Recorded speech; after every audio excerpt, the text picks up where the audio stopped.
Even आपण तयारी GMFCची मध्ये काही पॉईंट्स पाहतो. तर त्याच्यामध्ये आपण पाहिलं होतं की बेरेक्ट कशा पद्धतीने वाचला जावा. मग बेरेक्ट वाचत असताना कशा पद्धतीने आपण ते वाचलं तर आपलं अंडरस्टँडिंग नीट होईल. अशा आपण काल 5 स्टेप्स पाहिल्या होत्या. Identify nature and purpose, extend of application, interpretation and definitions, interpret in the literal meaning किंवा read the sentence in the parts rather reading it as a whole, हे पाहिलं होतं. आता आपण वन बाय वन एक एक डिटेलमध्ये पाहू की याचा अर्थ काय होतो ते. सो पहिला पॉईंट आहे की know the purpose of the act. पहिला याच्या वाक्यावरून कळतं की हा जो कायदा आहे हा का बनला आहे, कशासाठी बनला आहे, हे आधी आपण समजून घ्यायला पाहिजे. First of all we have to understand the purpose and objects of the particulars enactment. हे इनॅक्टमेंट का झालेलं आहे, त्याचा ऑब्जेक्ट काय, याचा उद्देश काय, हे जर आपल्या डोक्यामध्ये क्लिअर झालं तर आपल्याला कायदा कळणं सोपं जातं. And thereafter we have to find why of that act has been passed. किंवा हा कायदा का पास झालेला आहे बाबा, याच्या मागे काय उद्देश होता. हा कायदा पास होण्यामागचा जर उद्देश आपल्याला कळाला तर आपण नक्कीच चांगल्या प्रकारे तो कायदा समजून घेऊ शकतो. For understanding the purpose and object of the act you have to read its long title. जेव्हा आपल्याला एखादा कायदा समजून घ्यायचा असतो अशा वेळेस आपल्याला त्याचं लाँग टायटल नीटपणे वाचायला पाहिजे.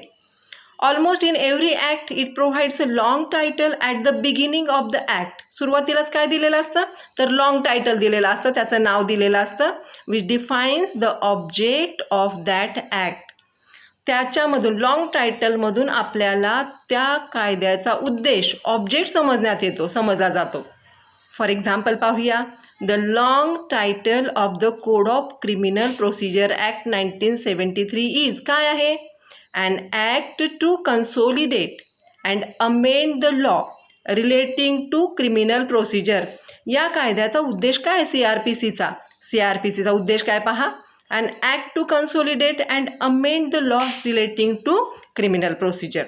ओके, दुसरं एक्झाम्पल पाहूया. The Transfer of Property Act 1882. An act to amend the law relating to the transfer of property by act of parties. हा याचा उद्देश आहे. त्याच्यानंतर स्पेशल मॅरेज ॲक्ट पाहूया 1954चं. The special marriage act 1954, an act to provide a special form of marriage in certain cases for the registration of such and certain other marriages and for divorce. हा उद्देश आहे कायद्याचा. हे आपल्याला कुठं कळतं, लाँग टायटलमध्ये कळतं. सिव्हिल प्रोसिजर कोडचा उद्देश काय पाहूया. 1908चा कायदा जो आहे, an act to consolidate and amend the laws relating to the procedure of the courts of civil judicature. हे आहेत उद्देश. जेव्हा तुम्ही लाँग टायटल नीटपणे आणि शांतपणे वाचाल, थांबून वाचाल, तर तुम्हाला त्याचा उद्देश कळेल. म्हणजे सर्वात आधी पहिला पॉईंट काय आहे तर तुम्हाला त्याचं जे टायटल आहे लाँग टायटल ते नीट वाचता आलं पाहिजे आणि त्याच्यामधून तुम्हाला उद्देश कळेल. Know the purpose of the act, की तो कायदा कशासाठी आणि कुणासाठी पास झाला आहे हे आपल्याला लाँग टायटलमधून कळतं. दुसरा जो मुद्दा आहे तो आहे इंडेक्स ऑर कंटेंट्स. दुसऱ्याच्यामध्ये काय दिलेलं असतं, इंडेक्स आपल्या सगळ्या कायद्यांमध्ये इंडेक्स दिलेला असतं पहा. After knowing the purpose and object of the act you should the index or contents of the act. आपल्याला इंडेक्स किंवा कंटेंट पाहायला पाहिजे की या कायद्यामध्ये नक्की काय काय दिलेलं आहे बाबा, कशा पद्धतीने दिलेलं आहे हे आपल्याला कळतं. ओके, तिसरा जो आहे मुद्दा तो आहे तो chapters or parts.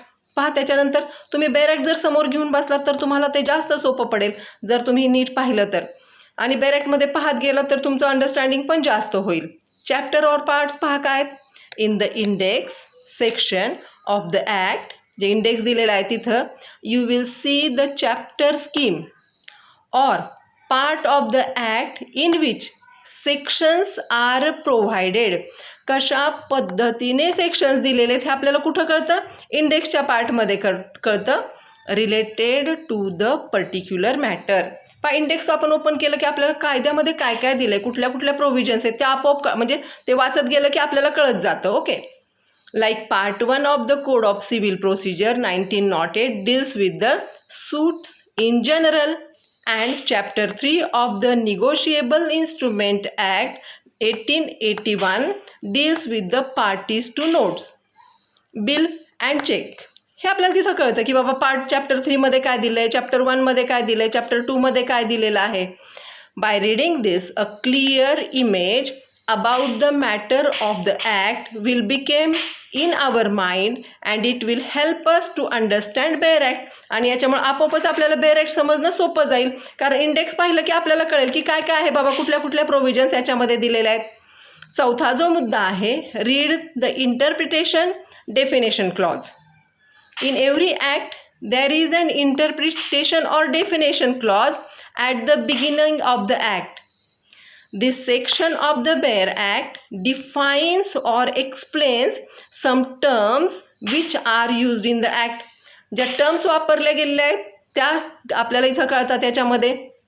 Commonly in most of the Bayer Act section contains definition. Section 2 जे आहे ते काय करतं, सेक्शन 2 जे आहे ते इम्पॉर्टंट असतं आणि त्याच्यामध्ये सगळ्या डेफिनेशन्स दिलेल्या असतात. For example the Indian contract act 1872, the code of civil procedure act, याच्यामध्ये डेफिनेशन क्लॉज आहे आणि तो डेफिनेशन क्लॉज सेक्शन 2मध्ये दिलेला आहे. आणि पाचवा जो मुद्दा आहे आणि हा महत्त्वाचा मुद्दा आहे, read the sentence in the parts rather reading it as a hole. तुम्ही काय करायचं, एखादं सेक्शन संपूर्णपणे नाही वाचायचं, कारण कुठली गोष्ट एकदमच वाचली तर आपल्याला अंडरस्टँडिंग होत नाही. मग काय करायचं, तर ते तोडून तोडून वाचायचं. आणि जेव्हा तुम्ही बेअर ॲक्ट नीटपणे पाहाल तेव्हा तुम्हाला कळालं की तुम्हाला काही मेहनत करायची गरजच नाही आहे. तुम्हाला कळेल की बेअर ॲक्ट असे छोटे छोटे कॉमामध्ये दिलेले आहेत, कॉमा टाकलेले आहेत मध्ये, किंवा ऑर आहे किंवा अँड आहे असं टाकलेलं आहे. तर तुम्ही काय करायचं आहे, जिथं कॉमा आहे तिथे थांबायचं आहे आणि त्या छोट्या पार्टचा तुम्ही अर्थ लावून घ्यायचा आहे. असं जर छोट्या पार्टचा अर्थ लावत गेलात तर नक्कीच तुम्हाला बेअर ॲक्ट समजणं सोपं जाईल, ती प्रोव्हिजन समजणं सोपं जाईल. हा जो पॉईंट आहे आपण एक्झाम्पलने पुढच्या याच्यामध्ये पाहूया, पुढच्या लेक्चरमध्ये. थँक्यू.